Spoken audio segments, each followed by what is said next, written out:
현재 우리 교회는요, 우리가 함께 공동체 우리 공동체 속에 믿음의 선한 싸움을 우리가 함께 싸워가고 있습니다.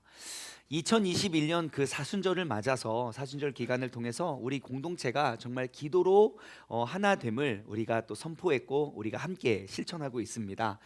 우리가 한 주 지났습니다. 우리 보통날이라는 그런 이제 주제를 가지고 함께 나누는 특별 새벽 기도에 딱 한 주가 됐는데 우리 지난 한 주 동안 얼마나 큰 은혜가 있었는지 몰라요. 아직 이제 작은 교회이지만 100명 가까이 성도님들 함께 모여서 우리가 매일매일 새벽 예배를 사모함으로 나아가고 있는데요.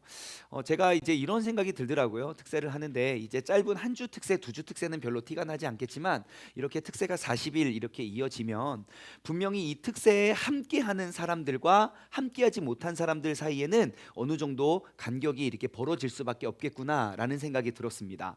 왜냐하면 내가 무엇인가 뜻을 정해서 우리가 40일이라는 그런 기간을 우리가 매일매일 말씀과 또 기도로 함께 우리가 협력해서 조금씩 신앙생활을 해 나가는 사람들 사이에서는 크든 작든 변화가 일어나지 않을 수 없기 때문이죠. 그래서 우리가 이러한 특별한 때와 그 시간을 정하고 우리가 함께 나아가는 40일과 그러니까 그런 뜻을 정하지 않고 그냥 예전에 했던 진짜 다람쥐 쳇바퀴 굴르듯이 그냥 좋았다 안 좋았다가 좋았다 안 좋았다 계속 그것만 반복하는 그러한 삶에는 차이가 나지 않을 수가 없다는 것입니다. 여러분, 우리 다시 한번 다짐하고 우리 모두가 함께 나아가기를 소망합니다.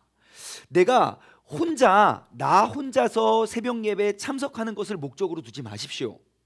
우리가 함께하는 것이 목적이 되어야 됩니다. 이번 특세 완주하면 뭐 준디야? 선물이 뭐냐? 아니요, 특별한 선물 하나도 없습니다. 그냥 소소한 메달 줍니다. 하지만 우리가 특별한 선물이 아니라 혹은 뭐 특별한 무엇인가가 아니라 정말 우리 공동체가 하나됨이 이보다 더 특별한 일은 없는 것 같아요. 여러분, 다시 한번 내가 혼자 나아가서 예배 드리는 것, 내가 새벽 예배 드리는 것이 목적이 아니라 내가 챙겨야 할 사람, 지금 나의 기도가 아니면 넘어져서 일어날 수 없는 그 사람들 내가 먼저 돌아보고 함께 할 수 있는 그러한 시간들 되기를 주님의 이름으로 소망합니다.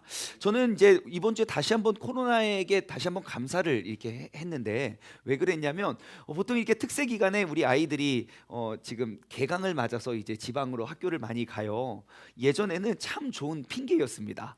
어쩔 수 없이 특세를 드릴 수 없어. 하지만 이제는 핑계가 되지 않습니다. 일부 예배 때는 캐나다에서도 예배를 드리시고 지금 저 송탄입니다 하면 송탄에서도 예배 드리시고 뭐 포항 어디 갔어? 포항 갔어요. 포항도 예배 드릴 수 있고요. 또 어디 누구나 드릴 수 있습니다. 그래서 우리 모두 함께 정말 우리 공동체가 하나됨의 그 특별한 은혜를 우리가 사모하며 나아갔으면 좋겠습니다. 우리는 계속해서 오늘 본문 말씀도 우리 큐티 책에서 우리 공동체 속에 하나님께서 허락하신 그 말씀을 나눠보고 있습니다. 오늘 2월달 마지막 날 우리는 에베소서의 결론을 짓고요. 그리고 내일부터는 우리가 요한복음 8장부터 또 하나님의 말씀을 나누기를 원합니다.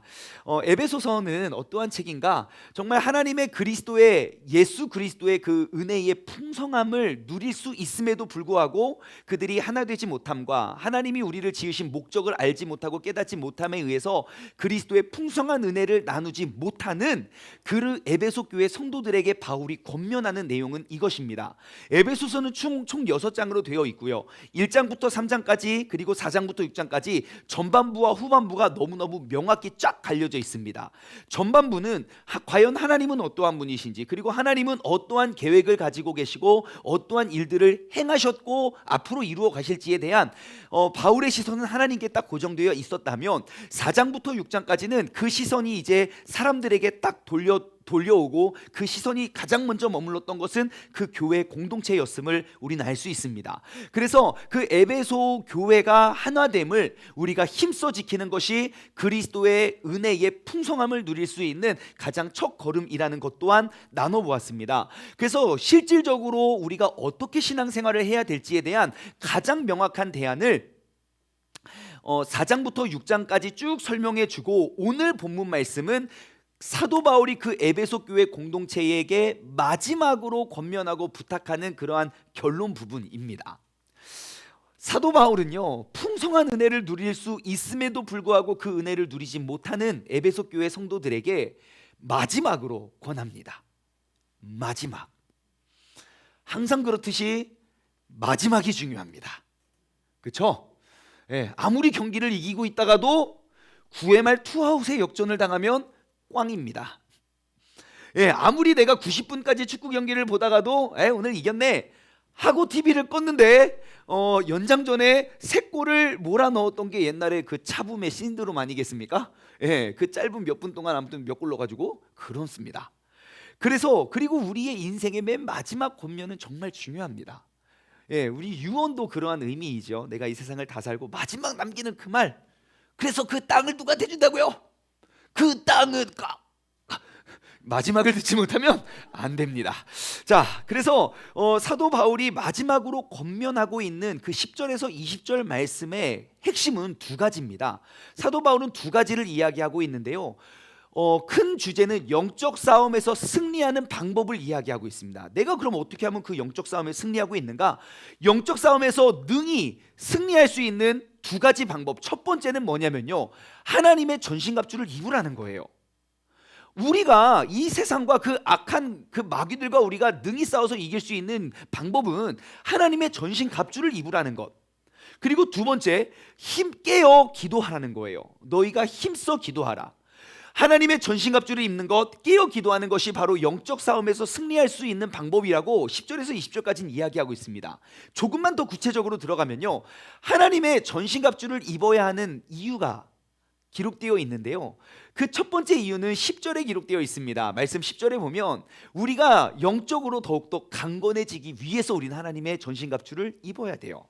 내가 연약하거나 비실비실하거나 맨날 넘어지는 게 아니라 이제 영적으로 어떠한 어려움이 와도 정말 그리스도의 풍성한 은혜를 우리 공동체가 누리기 위해서, 강건해지기 위해서 우리는 전신갑주를 입어야 되고요. 2번째, 11절과 13절에 기록되어 있는 이유는 뭐냐면요, 마귀의 관계를 능히 대적하기 위해서, 그 마귀의 관계를 능히 대적하기 위해서 우리는 전신갑주를 취해야 된다고 사도 바울은 마지막으로 그 에베소 교회 성도들에게 권면하고 있습니다. 첫 번째는요, 한 가지씩 살펴보면 하나님의 전신갑주를 입어야 되는 첫 번째 이유는 10절에 나와 있는데요, 한번 10절 말씀을 우리 함께 보도록 하겠습니다. 끝으로 그럽니다. 마지막으로, 내가 마지막으로 너희에게 부탁한다. 그러면서 부탁하는 것, 너희가 주 안에서와 그 힘의 능력으로 강건해져야 된다는 거예요. 자, 우리가 영적으로 어떻게 강건해질 수 있습니까? 말씀은 이야기합니다. 주님 안에서와 그리고 그 힘의 능력으로. 자, 첫 번째는 우리가 주님 안에 있을 때 우리는 강건해질 수 있다는 것입니다.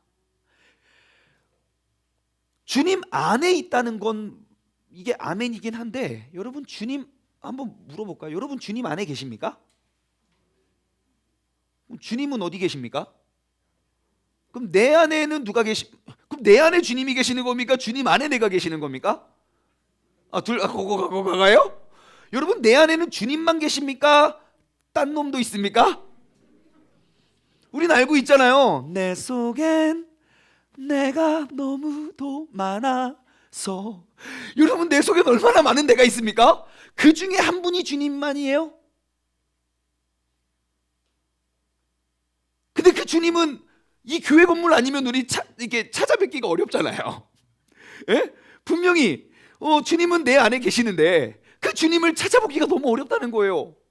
여러분 하루를 살면서 그 주님 몇 마디나 하시나요? 그 주님 무엇을 요구하시나요?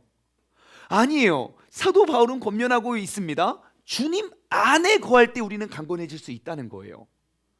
그럼 과연 주님 안에 있는 게 뭡니까? 여러분 주님 안에 있는 건 주님과 나와의 온전한 연합을 이야기합니다. 뭐라고요? 연합이라고요. 그리스도와 내가 하나가 되고 내가 주님 안에 있다는 것은 주님께서 바라보시는 그곳 내가 바라보고 주님께서 행하실 그 길, 영이신 하나님께서 육인 나를 통하여 그 길이, 그 뜻이 이루어져 가는 것이 바로 연합이라는 거예요. 그럼 한번 돌아보십시오. 여러분 오늘 하루 가운데 주님께서 나를 통하여 행하실 일이 무엇이겠습니까? 그 뜻을 발견하는 것이 내가 주님 안에 사는 삶입니다.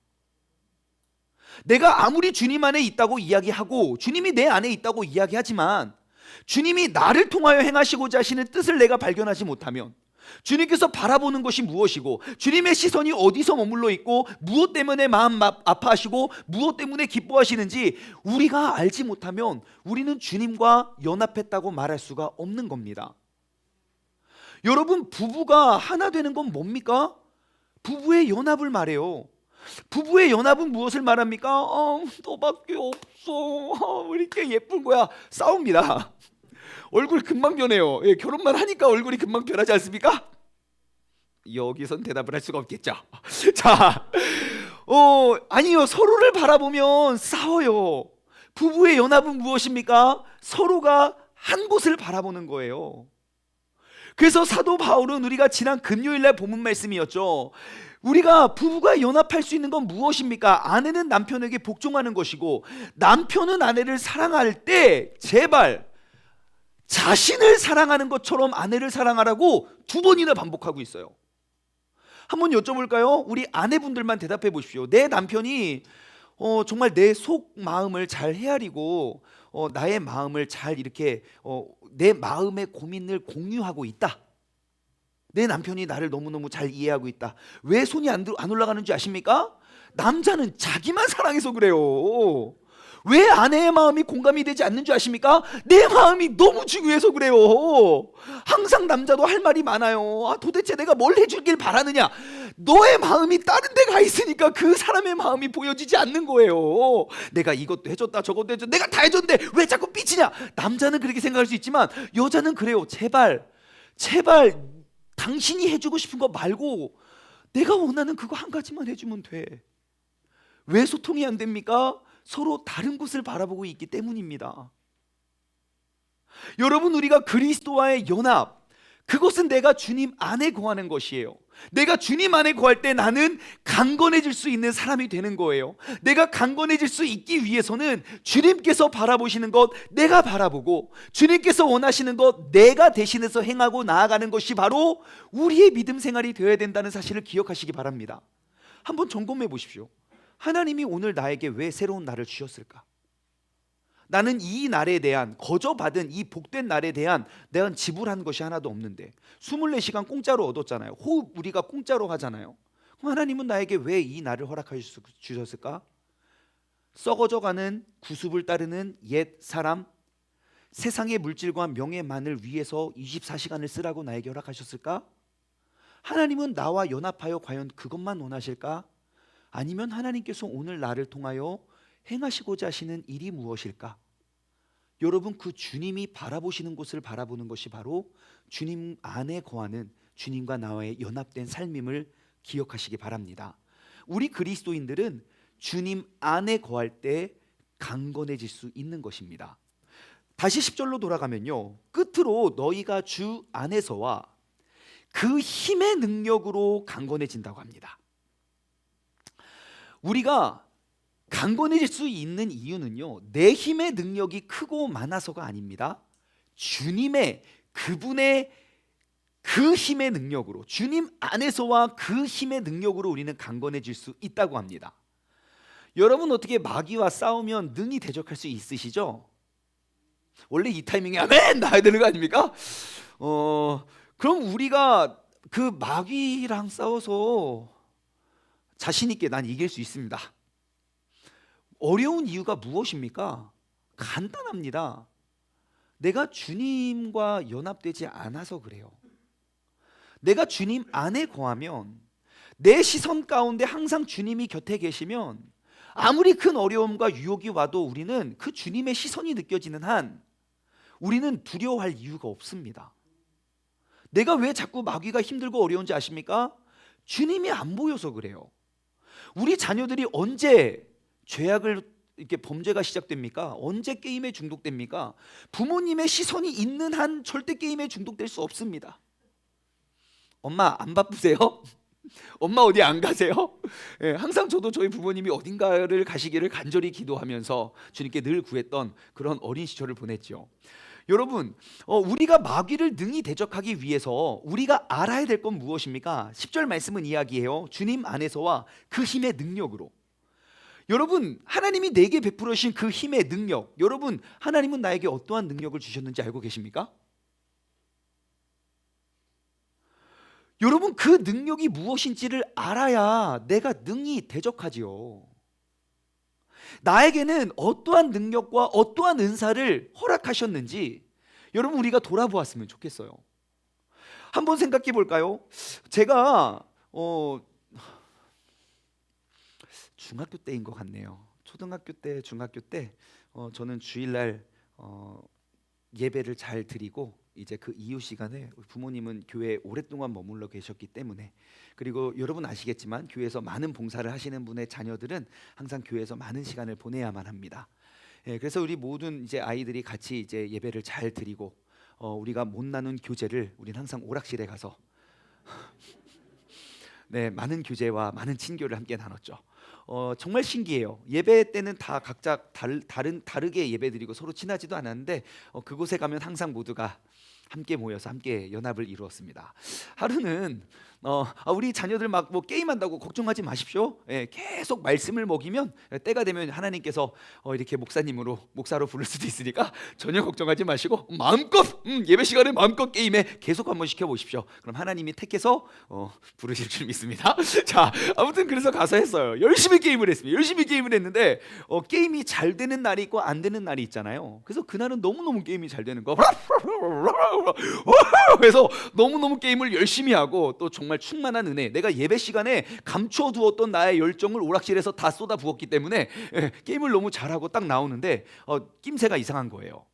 보니까 뒤에 한 무리가 우리를 쫓고 있었어요. 기분 나쁘다 이거죠. 그래서 이제 시비가 붙은 거예요. 그래서 딱 보니까 우리는 2명이고 거기는 다수였어요. 1대1로 싸우지 않았습니다. 1대1로 이렇게 맞섰더라면 제가 담대함이 확 왔을 텐데 무리가 앞에 서 있는 거예요. 그래서 이걸 어떻게 해야 되나? 그러면서 이제 언어가 점점 거칠어지고 이렇게 서로 이제 축복하는 말을 막 이렇게 핏대를 세워가면서 막 이제 욕이 점점 커졌어요. 근데 이제 우리가 밀리는 거예요. 여기 있는 사람이 우리보다 많아서 어떡하지? 이렇게 점점점 이게 떨리고 있던 찰나에 저기 멀리서 덩치가 좋은 우리 선생님 한 분이 두벅 걸어오시는 거예요. 예배 시간이니까요. 그래서 이 친구들을 보면서 어떡하지? 한 놈만 뺄까? 막 어떻게 하지 생각하고 있는데, 저기서 그 선생님이 쭉 걸어오시는데 선생님! 좀 막 부르고 외쳤어요. 저의 목소리에 힘이, 담대함이 생겼고요. 나의 시선이 이 문제들을 바라봤을 때는 두렵고 떨렸는데, 그 타이밍에 하필 그때에 그 덩치가 좋은 선생님이 저 밑에서 올라오시는데 내 안에 담대함이 확 생긴다라고요. 여러분, 우리가 주님 안에 거하는 게 바로 그런 거예요. 왜 영적 대상이 왜 어렵고 왜 두렵습니까? 나를 힘들게 만들고 나를 짓누르는 그 마귀와 그 악한 그들의 계략이 뭐가 그렇게 훌륭하고 대단하다고요? 우리가 두려워 떠는 것은 주님이 보이지 않기 때문입니다. 주님 안에서 주님께서 내게 허락하신 그 능력이 내가 뭔지 모르고 그게 내 손에 들려 있는지 모르기 때문에 그것이 두렵고 떨리는 것입니다. 여러분, 내가 능히 마귀를 대적할 힘이 있습니까? 없습니까? 자신 있게 한번 대답해 보시죠. 여러분, 있습니까? 없습니까? 입니다죠? 입니다. 그러면 한번 생각해 보세요. 하나님께서 나의 피값으로 산 내가 사랑하는 그 자녀에게 그 마귀의 시험과 그런 넘어뜨림과 그런 공격 속에 내 자녀가 그것을 능히 이길 힘을 하나님이 그 능력을 내게 주셨을까요? 안 주셨을까요? 주셨죠. 그러면 여러분은 영적 싸움을 능히 담당하고 계시지요? 네, 아직 덜 설득이 됐네요. 자, 여러분, 우리가 예수 그리스도 안에서 그분의 능력을 내가 인식하고 있다면 우리는 그 능력으로 말미암아 우리는 능히 그 악한 마귀를 대적할 수 있는 줄 믿습니다.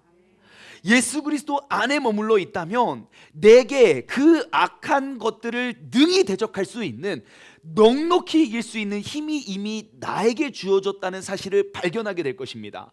10절 말씀 끝으로 너희가 주 안에서와 그 힘의 능력으로 강건하여지고, 여러분 그 능력으로 강건해지시기를 주님의 이름으로 소망합니다. 내가 두려워 떠는 것이 아니라 이미 내 안에 허락하신 주님의 능력을 바라보며 승리할 수 있는 복된 한 주가 되시기를 주님의 이름으로 소망합니다. 자, 우리가 또 하나 생각해 보아야 될 것은 무엇이냐? 하나님의 전신갑주를 입어야 되는 또 다른 이유는 마귀의 관계를 능히 대적하기 위해서입니다. 마귀의 관계를 능히 대적하기 위해서. 자, 우리가 생각해 봐야 될 좀 눈에 띄는 단어가 있어요. 어떤 단어입니까? 이 단어, 이거 이글이글 불타는 이거. 예, 여러분 어떻게 마귀의 관계를 능히 대적하고 계시죠? 대답을 해야 되나 말아야 되나 한점 고민하시는 것 같아요. 자, 여러분 우리가 마귀라는 실체에 대해서 좀 나눌 때에 우리가 조금 주의해야 될 것이 있어요. 첫 번째는 그런 영적 세계를 완전히 무시해 버리는 경향이죠. 야, 귀신이 어디 있어? 귀신 있으면 나와보라 그래. 예, 그 귀신은 없다고 말하면서 제사는 꼭 드려요. 그죠? 죽으면 끝인데 제사상을 차려야 그 귀신 아무튼 그 선주께서 오셔서 이 식사를 하고 가신다고. 왜요? 귀신이 없는데. 귀신이 없으면 눈에 보이는 현상만 봐야 되는데 사람들이 죽음을 다 두려워해요. 요즘 너무 힘들어서 막 죽고 싶어요. 그래서 막 몸이 아파서 병원 갔더니 암입니다. 3개월 남았습니다. 살려주세요. 막 그래요. 막 아니, 왜 죽음을 두려워합니까? 우리가 영적인 실체가 없고 죽음 이후에 영원한 생명이 없다면 여러분 죽음은 최고의 축복입니다. 왜 견디십니까? 그냥 죽으세요. 아니, 지옥이 없다고 말하는데 왜 그러세요? 왜 내가 힘들게 어렵게 그 역경을, 죽으면 끝인데 왜 안 죽냐고요? 우리는 은연중에 그 영적인 세계가 있다는 걸 알아야 돼요. 또 하나의 주의점은 오직 더 반대편으로 모든 문제를 다 마귀에 갖다 붙이는 거예요. 이거 뭐 마귀가 그랬다고, 귀신이 그랬다고. 아니에요. 그냥 일어날 수도 있는 일이에요. 예전에 80년대에 진짜 대한민국에 정말 그러니까 유명하신 목사님 계셨어요. 지금도 목회 생활을 하시지만 그분 막 백정장 딱 입고 백구두 신고 막 진짜 막 올림픽 경기장에서 막 그 집회하고 그랬다니까요. 근데 그분이 왜 이렇게 조용해졌냐면 이단이 됐어요. 왜 그런가 봤더니 그분의 그 왜 이단성이 뭐냐? 모든 것들을 다 귀신 들렸다 그래요. 안경 쓰면 눈 귀신, 기침하면 기침 귀신, 허리 아프면 허리 귀신, 배 아프면 배 귀신. 예. 그러니까 모든 것들을 다 귀신 들렸다 그래요. 문제는 무엇입니까? 그럼 내가 잘못한 게 하나도 없어요. 다 귀신 탓하면 돼요. 하나님은 우리에게 건강을 지키기 위해서 이러한 몸을 주셨어요. 그러면 건강을 내가 유지해야 돼요. 근데 내가 음식 잘못 먹고 배탈 나면 귀신 탓한다니까요. 귀신 들었다고, 그 소화 귀신 들렸다고. 아니에요. 여러분 모든 것들을 귀신화 시켜서도 안 됩니다. 하지만 우리가 알아야 될 것, 자, 그러면 과연 이 귀신의 실체가 뭐냐는 거예요. 마귀. 여러분 이 마귀라는 단어는 헬라어 성경에는 디아블로스라는 단어로 기록되어 있어요. 디아블로스. 예, 우리는 디아블로라는 게임 때문에 잘 친숙하죠. 예, 디아블로라는 게임 그 배경화면 보면 어떻습니까? 막 이런 시뻘겋고 막 그런 거 있잖아요. 신기해요, 그죠? 디아블로하고 막 하얀색 막 이런 디아블로 이렇게 해도 될 것을 디아블로 이렇게 하고 참 신기해요, 그죠? 자, 아무튼 마귀라고 기록되어 있는 이 11절에 나오는 단어가 헬라어 성경을 보면 디아블로스라는 단어인데요. 여러분 그 디아블로스의 뜻이 뭔지 아십니까 혹시? 마귀라고 말씀하지 마세요. 예, 디아블로스의 뜻이 그 제가 헬라어 성경 사전을 찾아보니까 딱 하나 영어 단어로 딱 하나를 이야기해요. 그 영어 단어가 뭐냐면 slander. 뜻은 욕하다, 비방하다, 이간질하다, 근거 없는 걸로 속이다. 그게 디아블로스, 그게 마귀예요. 그러고 보니까 여러분 마귀는 등장부터 뭘 합니까? 이간질해요. 창세기 3장에 2장에 하나님이 아름다운 에덴을 창설하시고 마귀가 뱀의 모습을 딱 입고 샥 나와서 뭐라고 합니까? 하나님과 인간 사이에 이간질해서 하나님과의 관계를 잘라버리죠. 그게 마귀입니다. 마귀는 항상 우리들을 충돌해서 우리들을 이간질해서 하나님과의 관계를 끊으려고 해요. 마태복음 4장에 보시면 예수님께서 이제 사역을 하시기 전에 이제 시험 당하시는 그런 장면이 마태복음 3장과 4장에 기록되어 있는데, 그 말씀을 한번 보십시오. 예수님께 뭐 합니까? 이간질해요. 야, 너 하나님의 아들이야? 그럼 뛰어봐. 그럼 천사가 받아줄 거야. 야, 너 천사 못 불러? 야, 하나님 아들이라며. 야, 너 배고프지? 야, 이거 돌을 떡으로 만들어봐. 야, 너 그 정도 능력도 안 돼? 실망이야. 계속 이간질해요. 근거 없는 말로, 조금 일리는 좀 비슷한 말로 우리를 계속. 여러분, 그러면 우리는 마귀의 존재가 무엇이고 마귀의 실체가 무엇인지 안다면 우리는 그 마귀를 능히 대처할 수 있겠지요.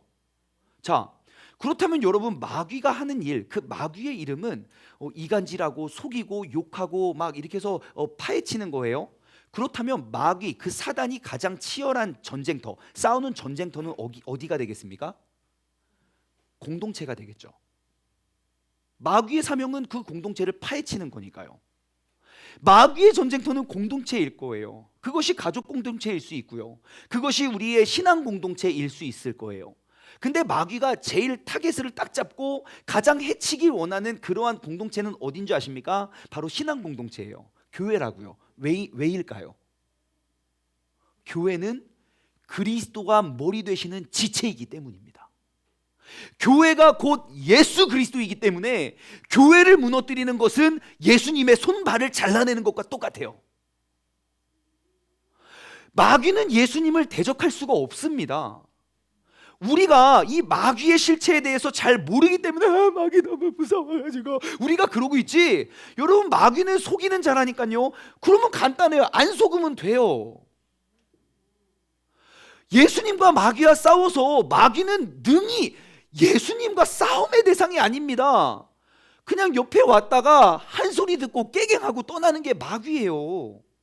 예수님의 말씀 한마디라면 막 뭐 몇백 마리의 수천 마리의 귀신도 그냥 도망가는 게 그의 관계라고요. 그러니까 마귀가 누구를 쓰러뜨리겠습니까? 교회 공동체, 예수 그리스도는 우리의 머리 되시고 우리는 그의 각 지체다. 그러니까 그 머리 되시는 그리스도의 사명과 그 뜻과 일을 이 땅 가운데 이루어내지 못하게 마귀가 파헤치는 것은 우리 공동체의 분열이에요. 마귀는 끊임없이 속이는 말로, 끊임없이 미혹하는 말로 우리를 공격합니다. 여러분, 우리가 이것을 꼭 기억해야 돼요. 오늘 본문 말씀 12절 말씀을 함께 볼까요? 12절. 우리의 싸움의 대상이 누군지 이야기해주고 있어요. 사도 바울이 에베소 교회 성도에게 마지막으로 권면하는 건 이 세상 속에 너희가 은혜가 풍성한 그러한 그리스도인이 되라 라고 말하면서 우리가 진짜 싸워야 될 영적 대상이 누군지 12절에 설명하고 있어요. 우리의 씨름은 혈과 육을 상대하는 것이 아니고 통치자들과 권세자들과 이 어둠의 세상 주관자들과 하늘에 있는 악의 영들을 상대합니다. 그래요. 그 악의 영들이래요. 자, 이제 마귀의 실체가 드러났습니다. 마귀는, 디아블로스는 뭡니까? 속이는 자, 의심케 하는 자, 이간질하게 하는 자, 결국 우리를 의심케 해서 그리스도의 공동체를 파헤쳐버리고 하나님과의 관계를 끝내버리는 게 마귀입니다. 그러면 마귀를 대적하는 가장 큰 힘은 뭐겠습니까? 공동체입니다. 공동체가 모이면 모일수록 마귀는 주체할 수가 없을 거예요. 여러분, 이 세종중문교회 역사에 매일매일 우리가 40일을 100명씩 200명씩 모여서 한번 기도했던 역사가 있습니까? 한 번은 있었겠죠. 하루는 했겠죠. 근데 일주일 내내 90몇 명이 모여서 새벽 예배 했던 때가 없어요. 마귀는 당해낼 수가 없습니다. 내가 모여서 우리가 힘써 공동체를 지키자. 된다니까요. 마귀를 능히 대적할 수 있다니까요. 여러분, 예수 그리스도의 하나됨, 우리의 하나됨의 모습을, 그 연합을 마귀는 손을 쓸 수가 없습니다. 그리고 우리 공동체가 어떻게 하나 될 수 있습니까? 우리의 모퉁이 돌 되시는 예수 그리스도 안에서 우리는 하나 될 수 있다는 것이죠. 오늘날 교회가 그 영광의 빛을 잃어버린 이유가 뭡니까? 하나 되지 못해서 그래요. 대한민국의 교회가 하나 됐다면 이 나라는 바뀌었어요. 지금도 서로 싸우고 있잖아요. 한 교회 안에서도 싸우고 있잖아요. 그러니 진짜 우리가 싸워야 될 이 세상엔 우리가 싸워낼 힘이 없는 거예요. 그래서 우리의 공동체 속에 다시 한번 부탁드리는 건, 우리가 새로운 정체성을 회복하기 위해선 먼저 우리가 하나됨을, 공동체됨을 힘써 지켜야 된다는 것입니다. 그래서 사도 바울은 계속 이야기하고 있어요. 그 하나됨에 대해서. 여러분, 마귀가 속여내고 이간질하고 그 공동체를 속이는 것과 그리고 이간질하는 것이 마귀의 전략이라면, 마귀가 사용하는 핵심 도구는 뭐겠습니까? 인간의 뭐를 사용해서 그 공동체를 파헤치겠습니까? 말이겠죠. 말이에요. 그래서 사도 바울은 우리에게 계속 그 말에 대한 것들을 강조하고 있는 것입니다. 우리가 함께 살펴봤던 사도행전 4장 20절에서 24절은 한 문장으로 되어 있다고 그랬어요. 너희는 옛사람, 썩어져가는 구습을 쫓는 옛사람을 벗어버리고 이제 새 사람을 입어라. 그 새 사람의 특징에 대한 설명을 하는데 29절 말씀 함께 볼까요? 사도행전 에베소서 4장 29절, 무릇 뭐라고요? 무릇 더러운 말은 너희의 입 밖에도 내지 말고 오직 덕을 세우는 데 소용되는 대로 선한 말을 하여 듣는 자에게 은혜를 끼치게 해라. 뿐만 아닙니다. 5장 4절, 누추함과 어리석은 말과 희롱하는 말이 마땅치 아니하나니 오히려 감사하는 말을 해라. 그 밑에 6절, 누구든지 헛된 말로 너희를 속이지 못하게 하라. 이것이 마귀를 능히 대적할 수 있는 힘입니다. 나의 말을 조심해야 돼요. 왜냐하면 마귀는 우리의 입을 통해서 역사하기 때문이지요. 여러분, 입을 조심하는 게 쉽습니까? 어렵습니까? 그럼 어떻게 하면 됩니까? 말 안 하면 됩니까? 교회 와서 이제 무건수행. 아멘. 지사님 욕할지 몰라요. 이러면서, 여러분, 이게 신앙생활입니까? 저는요, 여러분들이 이제 보셔서 아시겠지만 전 굉장히 내성적인 사람입니다 라고 말하면 이런 눈빛을 보낼 줄 알았어요. 어려서부터 너무 충만해가지고 늘 할 말이 많았어요. 그리고 되게 사람들의 이야기를 잘 들어주었습니다. 그래서 제가 저 고등학교 때만 해도 90년대 후반 2000년대 초반 그때 다이어리 되게 많이 있었어요. 그러면서 프로필 기억나십니까? 프로필 쓰기 막 뭐 이름, 나이, 뭐 특기, 뭐 그래서 그래서 제 친구는 취미 우체통에 껌 집어넣기, 뭐 특기 무단횡단, 막 맨날 뭐 그런 거 썼는데, 저는 사람들의 이야기를 들어주는 것이라고 제가 썼었어요. 특기를. 그 정도로 저는 이야기를 잘 들었어요. 왜 그랬냐면 저는 리액션이 되게 좋거든요. 다른 친구들한테 가서 말하면 그래, 알았다고, 귀찮아, 그래, 수고했다, 그러지만 저는 그러냐고 막 제가 이렇게 여러분, 날아가는 파리를 입으로 잡아보신 적이 있습니까? 여러분, 저는 그러한 능력자예요. 제가 명확히 기억해요. 이야기하는데 그냥 놀랄 일이었어요. 이런 일인데 저는 하는데 명확히 봤습니다. 파리가 이렇게 지나가는데 날아가다가 하고 설마 하고 객 했는데 진짜 파리가 탁. 여러분, 저는 호흡으로 파리를 잡는 사람이에요. 이렇게 리액션이 좋으니까 사람들이 와서 저에게 말을 잘 하죠. 이런 얘기 저런 얘기 미주알 고주알 이야기하면 저는 막 잘 듣습니다. 잘 듣다가 제가 봤을 때 이 일은 너무너무 작고 사소한 일인 거예요.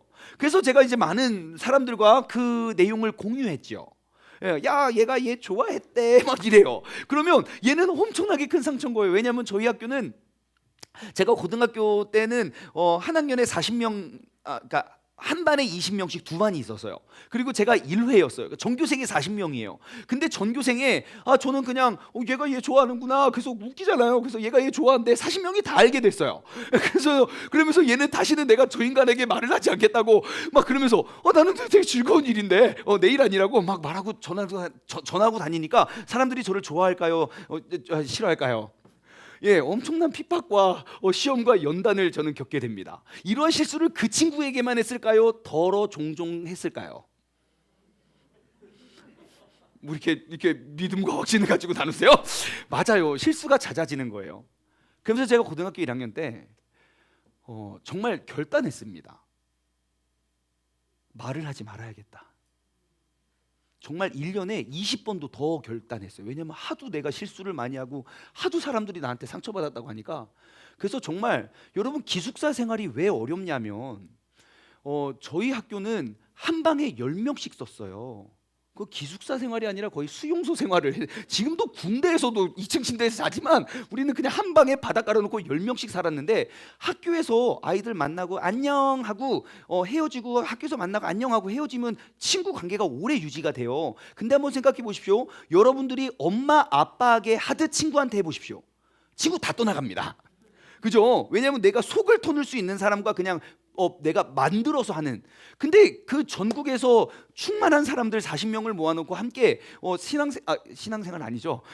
학교 생활을 하다 보니까 학교에서 친했던 사람들이 이제 엄마한테 하듯 친구한테 하는 거예요. 엄청나게 싸움이 일어나고 막 맨날 그렇게 싸우고 힘들었어요. 그러니까 그 기숙사 생활하는데 저는 또 많은 애들 막 맨날 상처받고 막 그러고 막 왕따 시키고 막 그래. 그래서 이제 내가 살 길은 무건수행밖에 없다. 그러면서 진짜 하나님 원망 많이 했어요. 왜 이렇게 나를 좀 과묵하고 이렇게 조용한, 너무 부럽더라고요. 왜 나를 저런 성격으로 만들지? 왜 이렇게 나불나불로 만들어가지고 또 상처받고 또 상처. 도대체 왜 그러냐고. 저 진짜 일주일 넘게 무건수행한 적이 있다니까요. 선생님이 뭐 시켜도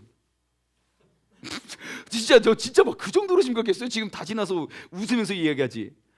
여러분 그것이 하나님이 나에게 말의 능력을 주신 적용일까요? 아니에요. 그 갈등이 저에게 가져다 준 게 뭘까요? 말을 안 하는 결론이 아니라 말을 지혜롭게 하는 경험을 하게 된 거예요. 요즘 날 어떻게 저한테 상처 많이 받으십니까? 어떻게 거기서 대놓고 받았다고 이야기를 해요 라고 해도 상관은 없습니다. 하지만 옛날에 비해서는 진짜 많이 좋아졌어요. 바로 그 어려움과 갈등을 통해서 얻게 된 지혜인 거죠. 근데 말씀을 보니까 답이 다 나와 있어요. 여러분 5장 4절 말씀, 누추함과 어리석은 말이나 희롱하는 말이 마땅치 아니하니. 우리는 사람들의 흠을 잡기를 되게 좋아해요.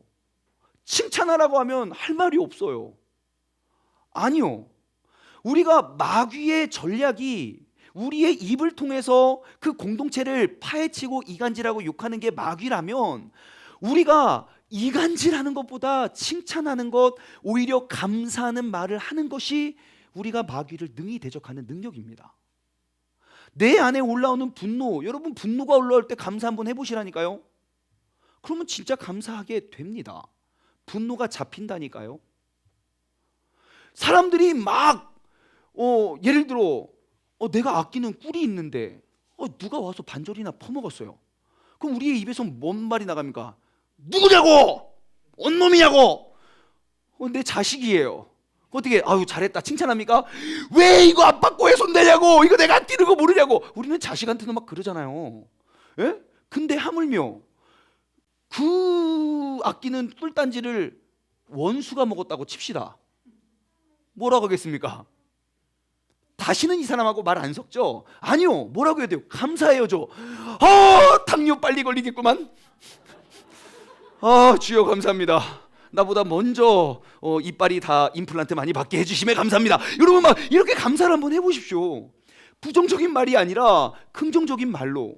내가 어리석은과 희롱에 내 입이 도구로 쓰이는 게 아니라 오히려 감사하는 말을 해보십시오. 그것이 마귀의 전략으로부터 우리 이겨내는 방법입니다. 또한 에베소서 4장 29절, 무릇 더러운 말은 너희 입 밖에도 내지 말고. 여러분 더러운 것은 입 밖에 내지 마세요. 오직 덕을 세우는 데 소용되는 대로 선한 말을 하고, 그 선한 말은 뭡니까? 듣는 사람에게 은혜를 끼치는 말이요. 정말 둘이 있는데 정말 할 말이 없어요. 그럼 암송하는 말씀을 전해 보십시오. 항상 기뻐하라 쉬지 말고. 그건 뭐예요? 저 요즘 말씀 암송합니다. 그럼 대화가 이루어져요. 그래도 할 말 없으면 하늘에 계신 우리 아버지요 이름이 그래. 여러분 아는 말씀 한번 나눠보십시오. 그럼 은혜가 증복된다니까요. 되게 감사한 건 뭔지 아세요? 우리 오늘 우리 지금 지사님 저기구나. 영상을 통해 보고 계시는 집사님 중에 한 분의 간증인데요. 오늘 1부 예배 때 어떤 가족이 와서 예배를 드렸어요. 어떻게 오셨나요? 이렇게 했더니 그 8월 달에 여기 세종으로 이사 올 계획이래요. 그래서 이제 교회를 아직 정하지 못해서 이게 그럼 정하지 못하니까 여기저기 가보잖아요. 근데 어떻게 이 우리 지하 벙커 우리는 아무나 쉽게 찾아올 수 있는 곳이 아니거든요. 그래서 어떻게 여기까지 오셨습니까? 그러니까 사실 좀 사연이 긴데요. 아무튼 내용인즉슨 이제 그 대전의 세입자인데요. 집에 보일러가 고장 난 거예요. 그러니까 안 고장 났으면 그 집주인을 만날 리가 없는데, 근데 집주인을 만났는데 그 집주인이 우리 교회 성도님인 거예요. 근데 이분이 그 성경 그 뭐 필사하고 있었나 봐요. 필사하시네요. 저도 필사하는데요. 그러면서 대화가 시작된 거예요. 은혜로운 말을. 그러면서 이 세입자가 집주인을 보면서 어떻게 누구한테 신앙 교육을 받았기에 어느 공동체에서 신앙생활하기에 이렇게 선하고 아름다운 사람이 있을 수 있을까? 내가 그 교회 가겠습니다. 그래서 지난 1월 달부터 우리 모든 예배를 다 드리고 계시더라고요. 특세도 함께 하고 계시더라고요. 여러분 뭡니까? 선한 말로 은혜를 끼치니까 알지도 못하는 사람 가운데 은혜가 남겨지고 있잖아요. 영상을 보고 계신 집사님 다시 한번 이 자리를 빌어서 감사하다는 말씀 드려요. 여러분 우리가 말씀은 뭐라고 교훈합니까? 우리의 말이 사단의 도구가 될 수 있으니 너희는 말을 하지 마라. 그것이 적용이 아닙니다. 좋은 말, 선한 말, 감사의 말을 하라고 이야기합니다. 말로 인한 갈등의 해석은 말을 하지 않음에 있는 것이 아닙니다. 지혜롭게 말을 하는 것에 있습니다. 여러분 말을 주의하십시오. 부정적인 말, 이간질하는 말, 시기하는 말, 욕하는 말, 이러한 것들이 마귀의 도구로 쓰임받는다는 사실을 기억하시고, 내가 하나님의 도구로 선한 말, 아름다운 말, 긍정적인 말, 축복하는 말에 도구로 쓰임 받으시길 주님의 이름으로 소망합니다. 자, 그렇다면 우리가 마귀의 존재가 속이는 것이라면 우리의 말을 속이는 것 말고 또 어떻게 우리를 속일까요? 우리의 생각뿐만 아니라 우리의 환경으로 우리를 속일 거예요. 그런 상황으로. 사람들이 그럴 수 있어요. 야, 너 이번에 떨어졌더라. 승진에 떨어졌더라. 야, 너 요즘 새벽 예배 한다며. 왜 새벽 예배 하는데 하나님이 너를 떨어뜨렸냐? 이간질하는 거예요. 야, 저 사람은 그 새벽 예배 안 해도 쭉쭉쭉 승진한다더라. 그때 어떡합니까? 하나님 어떻게 나한테 이러실 수가 있습니까? 여러분 울지 마시고 조금도 당황하지 마시고 그냥 대답하십시오. 야, 떨어진 거 전략이다. 야, 맨날 승진하면 인생 재미없다. 밍밍하다. 야, 고속 승진 나중에 빨리 꼬꾸라진다. 야, 단단히 가는 거야. 여러분 이렇게 대해 보십시오. 누가 그를 대하겠습니까? 사람들이 그래요. 이제 학교 이제 대학 입학 시즌이잖아요. 애들 막 열심히 공부해요. 또 청년들 막 공무원 시험 공부해요. 막 그러면 사람들이 막 기도하면서 막 하나님 제발 붙여주세요. 그래서 시험 문제 뚝 떨어져요. 그럼 사람들 뭐라 그래요? 야, 거봐 기도해야 헛거야. 야, 가서 예배드릴 시간 있으면 가서 공부나 더 해. 공부한 사람들 다 붙고 기도한 사람 다 물론 그렇진 않아요. 우리 민기 붙었어요. 할렐루야. 자, 아무튼 이렇게 막 그렇게 떨어지면 시험을 해요. 그러면 우리가 거기서 맞아 왜 다 불붙었는데 나만 떨어뜨리고 하나님 내가 왜 이렇게. 여러분 그렇게 하지 마시고 믿음으로 선포하십시오. 야, 재수 기본이다. 야, 너 1년 대학 빨리 가봤자 너 1년 방황 빨리 한다. 야, 2년 3년 막 삼수 사수 그거 별거 아니다. 야, 어떤 목사님은 이럴 때 써먹는 거예요. 여러분 그 의정부에서 되게 큰 교회 하시는 목사님 계세요. 그분은요 놀라워요. 신학교를 십수하셨어요. 아니 막 좋은 막 대한민국에서 제일 좋은 막 그런 신학교 아니에요. 그 시기에 있는 신학교인데 그 신학교를 십수를 하셨어요. 근데 그것이 지금 목회를 얼마나 잘하시는지 몰라요. 그것이 지금까지 간증이 되셔서 나 신학교 나 지방 신학교 십수했다. 나 이제 너 전도하기로 찍었다. 여러분 누가 교회 안 나오겠습니까? 신학대학을 십수한 사람이 전도한다고 찍으면 여러분 교회 엄청 부흥됐어요. 목회를 얼마나 잘하시는지 몰라요. 그럴 때 써먹으세요. 여러분 실패한 인생, 실패한 환경 속에 우리가 속아 넘어가지 마십시오. 마귀는 끊임없이 우리를 시험하고 우리를 환경 속에 넘어뜨릴 겁니다. 당황하지 마시고 믿음으로 선포하시기 바랍니다. 아무튼 말이든 환경이든 우리를 속이는 존재가 마귀라면 여러분 우리가 그 속임을 우리가 이겨내기 위한 전략은 뭐겠습니까? 믿음입니다. 믿음. 믿어버리면 돼요. 내가 믿지 않으니까 믿음이 약하니까 의심이 들고 의심이 들으니까 관계가 깨어지는 거예요. 믿어버리면 돼요. 오늘 본문 말씀에서도 이야기해요. 여러분 14절부터 보면, 아니 13절부터 볼까요? 그러므로 하나님의 전신갑주를 취해라. 자, 전신갑주를 입습니다. 그건 뭐냐? 14절 그런즉 서서 진리로 너희의 허리띠를 띠고 의의 호심경으로 의를 붙이고 평안의 복음이 준비한 것으로 신을 신고 모든 것 위에 뭐를 쌓으래요? 믿음의 방패를 쌓으래요. 여러분, 믿음은 모든 것 위에 얹혀지는 게 믿음입니다. 그냥 의와 그리고 뭐 진리와 그런 복음 이런 것과 달리 모든 것 위에 믿음이 기본돼야 돼요.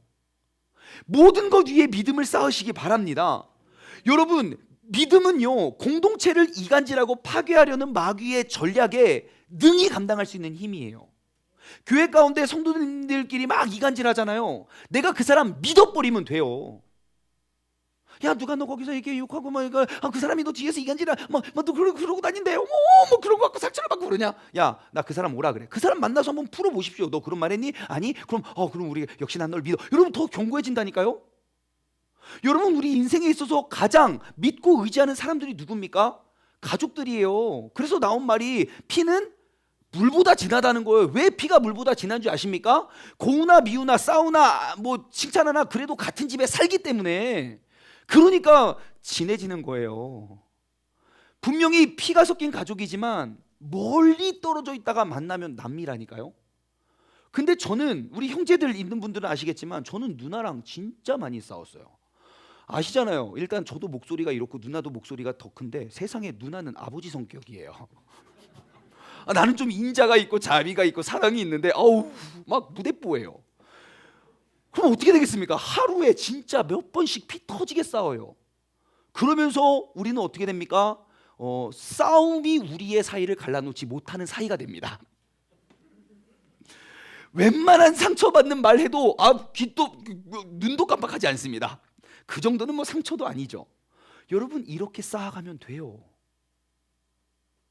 우리가 마귀가 이간질하고 속이고 공동체를 파괴시킨 것이 마귀의 전략이라고 한다면, 여러분, 우리는 믿으면 돼요. 나에게 다가오는 상처, 여러분, 그 상처와 갈등은 우리의 관계를 더욱더 돈독하게 하는 도구입니다. 그것이 마귀를 능히 대적하는 사람들의 모습입니다. 여러분, 갈등을 피해가지 마시고 풀어가십시오. 말에 의한 오해가 생겼다면 여러분, 도망가지 마시고 먼저 찾아가서 은혜로운 말을 나눠보십시오. 막 칭찬하고 격려하고. 그러면 그 상처가 우리를 뗄래야 뗄 수 없는 관계로 만들어줍니다.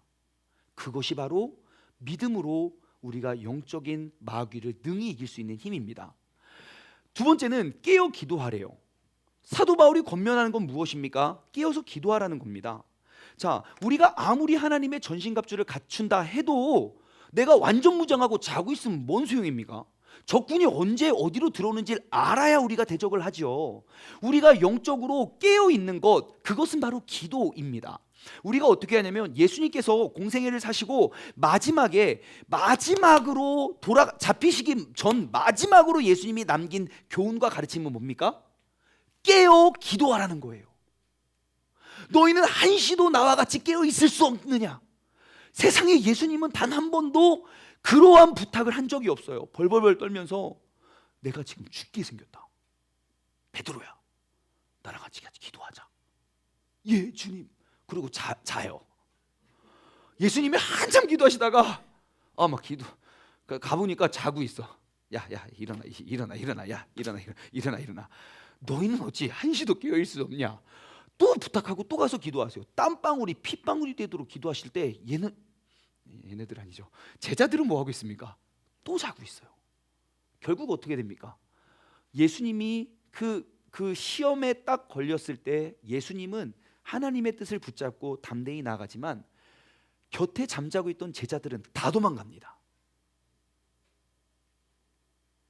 우리도 결국 그렇게 될 거예요. 내가 아무리 하나님의 영적 무장을 하면 뭐합니까? 결정적인 순간에 내가 깨어있지 못하면 난 예수님 버리고 도망가는데요. 각기 제 길로 가거늘. 여러분, 우리가 깨어서 기도하시기 바랍니다.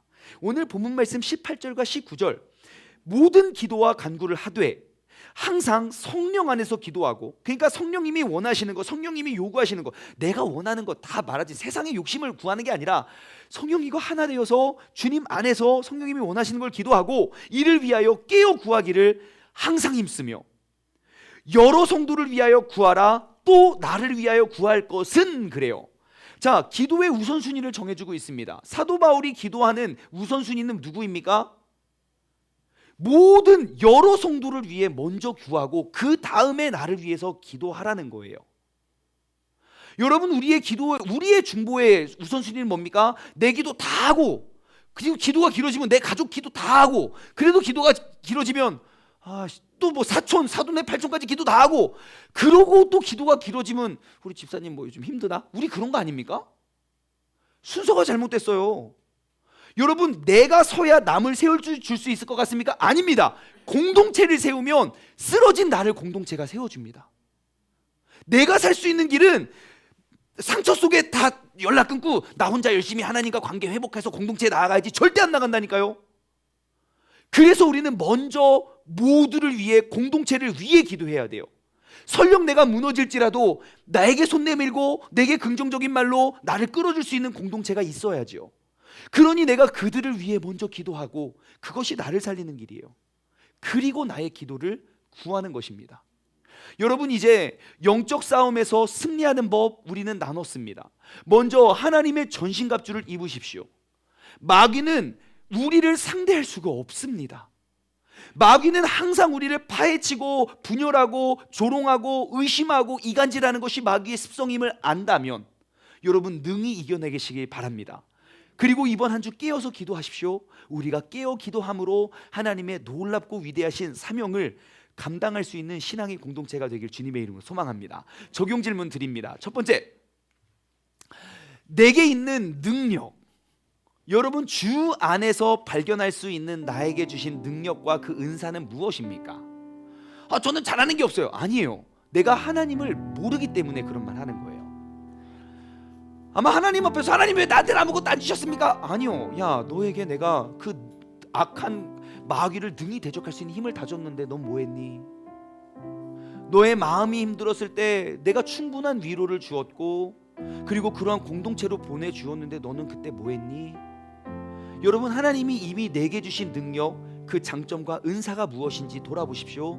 그리고 그것으로 마귀를 능히 대적하십시오. 두 번째 적용 질문입니다. 그러면 내가 버려야 할 부정적인 말은 무엇입니까? 여러분, 나의 말은 내가 노력하지 않으면 고쳐지지 않습니다. 제가 중학교 3학년 때였습니다. 굉장히 우리 중학교 3학년 학교에 다니는 친구들은 욕을 입에 달고 삽니다. 한 문장을 완성하기 위해서 욕의 접속사 혹은 욕의 부사가 있지 않으면 문장이 완성이 되지 않습니다. 뭔가 좀 힘이 없어요. 그래서 그 문장을 강조하기 위해서는 우리 항상 욕을 하다가 제가 결심했어요. 나 하나님의 자녀인데 나 이렇게 욕하면 안 되겠다. 욕을 끊어야겠다. 모든 욕을 다 끊진 않았습니다. 딱 한 단어, 못나 하는 거 있죠. 요즘 애들도 그거 많이 씁니까? 더울 때 더워가 아니라 못나 더워, 그죠? 추워, 그러면 추워 하면 되는데 못나 추워. 뭐 자꾸 이렇게 그래요? 뭐가 나요? 자, 그래서 제가 나 이 단어가 좋은 단어가 아니까 이거를 안 해야지 딱 결단했어요. 그 부정적인 말을 딱 꺼내니까요, 세상에 내가 아무 이유 없이 내 주변 친구들에게 얼마나 많은 그 단어의 욕을 내가 듣고 사는지 그때 알았어요. 여러분, 내 삶의 부정적인 말을 다 바꾸십시오. 죽겠네, 안 죽어요. 안 죽으니까 죽겠다고 하지 마세요. 살겠네로 바꾸세요. 환장 장 안 뒤집어져요. 그러니까 그런 거 바꾸세요. 뭐 죽겠네, 미치게, 안 미쳐요. 아직도 멀쩡하니까 걱정하지 마시고 계속 긍정적인 말로 바꾸십시오. 칭찬하는 말로 바꾸십시오. 그래서 이번 주에 내가 버려야 할 부정적인 말은 무엇인지 한번 생각하십시오. 마지막으로 세 번째, 여러분은 누구를 위해서 기도하시겠습니까? 여러분, 지금 이 순간 내가 딱 떠오르는 그 사람이 누굽니까? 아마 아무도 떠오르지 않으면, 나 말고, 내가 제일 불쌍한 거 말고 지금 이 순간 아무도 떠오르지 않으면 나 신앙생활 잘못하고 있는 거예요. 혹시 내가 나 말고 딴 사람 위해 기도하십시오. 누구를 위해 기도하겠습니까? 여러분, 가족이라면 여러분 여전히 신앙생활 잘못하고 있는 거예요. 나와 우리만 중요한 거예요. 아니요. 성도를 위해서, 공동체를 위해서, 쓰러지고 아프고 넘어져고 허덕이는 사람들을 위해서 먼저 기도하십시오. 그것이 내가 사는 길이고 우리가 사는 길이고 그것이 예수 그리스도의 지체가 되는 길입니다. 이번 한 주 여러분은 누구를 위해 기도하시겠습니까? 우리가 이러한 말씀들 붙잡고 우리가 말씀 앞에 서기를 원합니다. 오늘 말씀을 맺으며 우리가 이 찬양 고백했으면 좋겠어요. 말씀 앞에서 내가 경외함으로 주님께 섭니다. 그 하나님의 생명의 말씀을 내가 읽고 순종해 주님을 예배합니다. 그 기록된 말씀은 힘이 있어서 진리로 우리를 거룩하게 하고 그 거룩한 말씀이 세세 영원히 복음이 되어서 나에게 말씀하십니다. 여러분, 나의 경험이 앞서는 신앙생활을 이제 그만두십시오. 나의 고정관념과 나의 성격과 나의 습관이 앞서는 신앙생활도 이제 그만두시고 하나님의 말씀 앞에 우리가 의롭게 세워갈 수 있는 믿음의 공동체가 되기를 주님의 이름으로 소망합니다. 함께 찬양하겠습니다. 말씀 앞에서 경외함으로 주께 홀로 섭니다. 생명의 말씀 읽고 순종해 주를 예배합니다. 다시 한번 고백할까요? 말씀 앞에서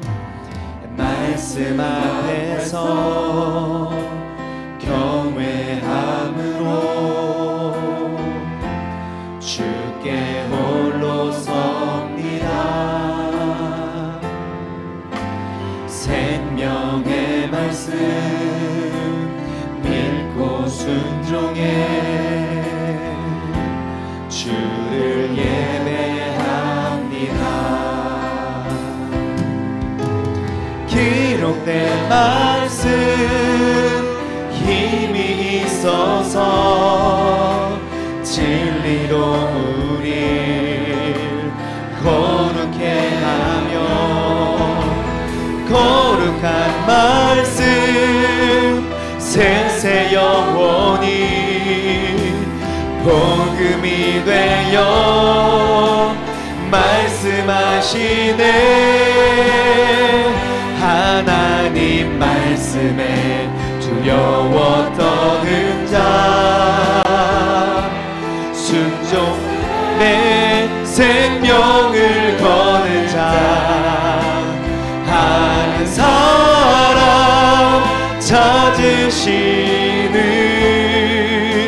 주님의 약속을 믿어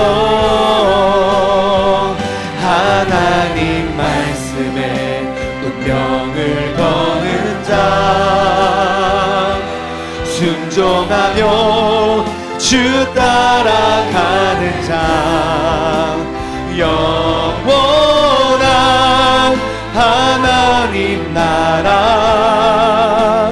이뤄갈 주의 교회요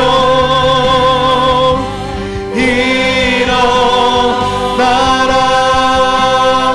이 시간 함께 기도하며 나아가기를 원합니다. 하나님, 내가 말씀 앞에 서기를 원합니다. 나의 고정관념과 나의 경험과 나의 지식을 다 주님 앞에 내려놓고 말씀 앞에 서서 우리가 마귀의 관계를 능히 대적할 수 있는 믿음의 사람 되게 해달라고 다 같이 주님의 이름 한번 부르시 값심하게 기도하겠습니다. 주여! 하나님 아버지 감사합니다. 하나님께서는 이미 내게 마귀의 모든 관계를 능히 대적하고 능히 이길 수 있는 힘을 주셨는데 아버지, 여전히 나는 마귀가 너무 두렵고 나는 여전히 마귀의 실체를 발견하지 못한 채 살아가는 나의 연약한 모습을 아버지 하나님 주님 앞에 내어놓습니다. 아버지 하나님, 내가 그 마귀는 속이는 자이고 음행하는 자이고 거짓말하는 자이고 분열하는 자이고 이간질하는 자임을 내가 알았다면 아버지, 내가 마귀의 어떠한 관계도 능히 대적하고 이겨낼 수 있는 하나님의 전신갑주를 힘입어 아버지 하나님, 내가 믿음으로 나아갈 수 있는 그런 주님의 자녀들 되게 하여 주시옵소서. 아버지 하나님, 마귀가 아무리 나를 공격하고 나를 짓누르려고 아무리 나를 내 앞에 내 앞에 난리를 부려도 아버지 하나님의 말씀 그 주님 안에서 우리가 그 내게 이미 허락하신 능력을 붙잡고 우리가 살아가고 나아가기에 조금도 부족함 없는 자녀 되길 원하오니 주님께서 우리와 동행하여 주시고 주님의 말씀이 아버지 하나님 우리의 삶을 이기고 주님의 말씀으로 우리가 승리할 수 있는 믿음의 자녀가 되게 하여 주시옵소서. 하나님의 말씀 앞에 이 시간 우리가 서길 원합니다. 내가 지금껏 마귀에게 맨날 져왔던 신앙생활을 했을지라도 아버지 이 시간 내가 결단하오니 하나님의 말씀 앞에 능히 악한 마귀를 담대히 능히 우리가 감당하며 나아갈 수 있는 그런 주님의 자녀가 될 수 있도록 주님께서 인도하여 주시고 주님께서 함께 하시고 우리에게 힘주시고 능력을 주시옵소서. 하나님의 뜻을 우리가 구하며 나아가게 하여 주시고 하나님 말씀에 두려워 떠는 자 그 말씀에 생명을 거는 자 한 사람 찾으시는 주님의 약속을 믿어 하나님 말씀에 명을 거는 자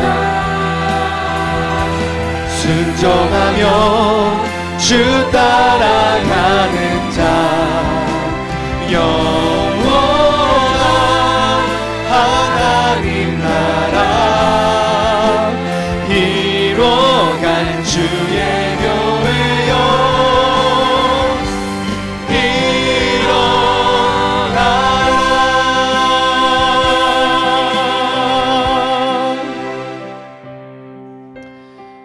하나님 아버지 이 시간 우리가 하나님 말씀 앞에 서길 원합니다. 그토록 하나됨을 외치고 그토록 협력을 외치고 그토록 공동체를 외쳐도 우리는 여전히 나를 위해 기도하고 내가 먼저이고 일단 내 일이 해결되는 것이고 그것이 나의 신앙생활의 우선순위이고 나는 여전히 나에게 욕을 하고 나를 비방하고 또 나에게 음해하고 나를 공격하는 사람들을 사랑하기가 여전히 어려운 그러한 연약한 믿음을 주님 앞에 이 시간 고백하고 내려놓습니다. 아버지 하나님 그리고 이 시간 내가 말씀 앞에 서길 원합니다. 그 마귀의 전략이 비방하고 조롱하고 음해하고 무너뜨리는 것이라면 우리가 그 실체를 알고 우리가 믿음으로 믿어버리고 우리가 굳건히 나아갈 수 있는 그런 믿음의 공동체 되게 하여 주시옵소서. 하나님 말씀이 내 신앙의 간증이 되고 아버지 내가 지금까지 해왔던 신앙생활의 모습으로 내일을 살아가고 1년을 연장해 가는 것이 아니라 내가 진짜 말씀이 말하는 그리스도인의 정체성을 회복하여 우리가 새롭게 출발할 수 있는 그런 믿음의 자녀 되게 하여 주옵소서. 이제는 우리 주 예수 그리스도의 은혜와 아버지 하나님의 무한하신 사랑하심과 성령님의 교통하심이 말씀 앞에 서서 우리가 모든 마귀의 그러한 간계를 능히 대적하기를 소망하는 사랑하는 우리 세종 중문 가족들 머리머리 위에 그리고 이 시간 함께 영상을 통해 예배드리는 모든 사람들 머리머리 위에 이제로부터 영원토록 함께 하시길 간절히 축원하옵나이다. 아멘.